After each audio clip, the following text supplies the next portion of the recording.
Friends, आज का मेरा वीडियो बच्चों के लिए है जो एग्ज़ाम के पेपर देने जाते हैं। तो अब बच्चे चाहे मेरे हों चाहे आपके, कभी न कभी उनको किसी न किसी एंट्रेंस के लिए जाना पड़ता है और इन एंट्रेंस के लिए गवर्नमेंट एग्ज़ाम सेंटर्स अलॉट करती है। ठीक है, ये बात तो ठीक है। अब कभी बच्चे को रात भर ट्रैवल किए हैं, सेंटर्स में पहुंच रहे हैं, सुबह सुबह अर्ली मॉर्निंग पहुंच रहे हैं। ठीक है, तो ऐसी सिचुएशन होती है कि बच्चों के लिए साफ़ वॉशरूम तक उपलब्ध नहीं होते। मैं जहाँ रहती हूँ वहाँ आसपास कुछ ऐसे एग्ज़ाम सेंटर्स हैं, बच्चे कॉपी बुक्स लेके इधर उधर टहलते रहते हैं। सर्दियों में तो मैंने देखा कि जो डंप वेस्ट होता है उसको उन्होंने थोड़ा सा जला के और सर्दियों में उससे तापे हैं हाथ, ताकि उन्हें थोड़ी सी गर्मी महसूस हो सके, वो थोड़ी सी गर्मी ले सकें। इस तरह की सिचुएशन देख के बहुत ही ख़राब लगता है बच्चों के लिए, बच्चे चाहे किसी के भी हों।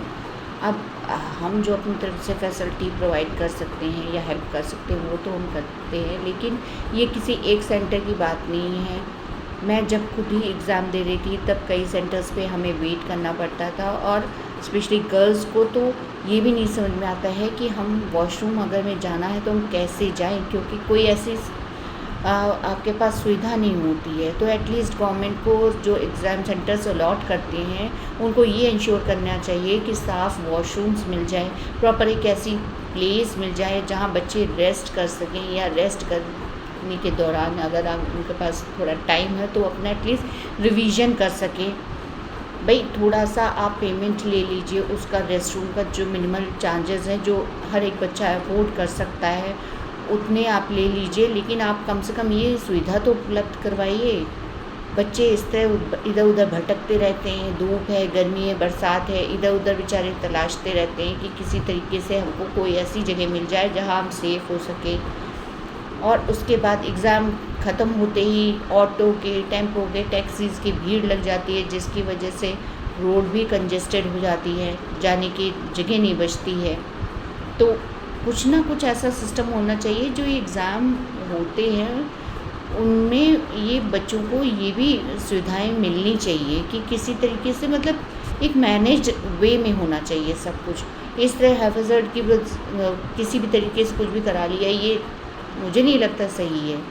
बच्चों को जो एग्ज़ाम देने आए हैं उनको संभालना भी हमारी ही ज़िम्मेदारी है, गवर्नमेंट की ही ज़िम्मेदारी है। ऐसा नहीं है कोई बच्चा रात में ट्रैवल कर रहा है, बेचारा सुबह आ रहा है, अब वो कहाँ जाए।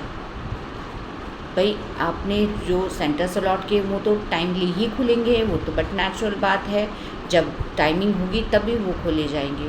तो उससे पहले बच्चा क्या करे, सड़क पे घूमे, इधर उधर जाए, या तलाशते रहे जंगल गलियारे, कहाँ जाए। कभी कभी तो वो ठंडे पानी के लिए वो परेशान होते हैं। तो ऐसे स्थिति को अवॉइड करना चाहिए। अगर आप एग्ज़ाम देने हैं तो आपको थोड़ी तो सेंटर्स को भी ये करना चाहिए कि मतलब कुछ तो उनको प्रोवाइड कीजिए। आप एग्ज़ाम सेंटर ले रहे हैं, आप गवर्नमेंट की तरफ से पैसा ले रहे हैं, आपको गवर्नमेंट इतनी अच्छी सुविधा दे रही है, तो आप बच्चों के लिए थोड़ा सा तो कर सकते हैं। ये तो कोई ऐसी बात नहीं है कि आप बहुत बड़ी बात है आप इसको अरेंज नहीं कर सकते। आप शादी ब्याह कंडक्ट करा सकते हैं उन मैरिज हॉल्स में, और उसके बाद अगर आप एग्ज़ाम कंडक्ट करा रहे हैं तो आप बच्चों को जो नीडी है उनको आप ज़रूरत के हिसाब से इतनी सिंपल वॉशरूम्स की सुविधा नहीं दे सकते हैं।